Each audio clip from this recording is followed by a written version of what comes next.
पाकिस्तान जिंदाबाद मूवमेंट मरकजी सदर सैयद जाकिर शाह अफरीदी का कहना था कि मेरे लिए ये लिखना आसान है, आप लोगों के लिए पढ़ना भी, मगर हकीकत यह है इसे समझना और मानना हर किसी के बस की बात नहीं। अपनाए हुर्मस खुलना, सदियों के दो जानी दुश्मनों का एक मेज पर आना, एक दूसरे की बात सुनने और शराइत मानने पर आमादा होना, ये सब कोई मामूली वाकया नहीं है, किसी इतफाक का नतीजा नहीं, बल्कि पाकिस्तान की क़यादत के पिछले 2 माह की मुसलसल खामोश और अनथक मेहनत का समर है।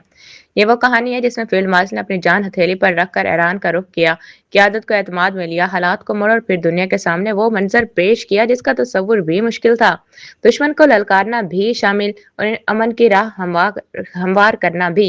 ये सच है कि अगर ये किरदार अदा ना किया जाता तो शायद खित्ता ही नहीं पूरी दुनिया एक बड़ी आग की लपेट में आ जाती। पाकिस्तान ने ना सिर्फ हालात संभाले बल्कि दुनिया को एक मुमकिन तबाही से बचाने में अपना फैसला कुन किरदार अदा किया। ये सिर्फ सफारतकारी नहीं, ये पाकिस्तान का वकार है, जुर्रत है, वो किरदार है जो तारीख में सुनहरी हरूफ से लिखा जाता है।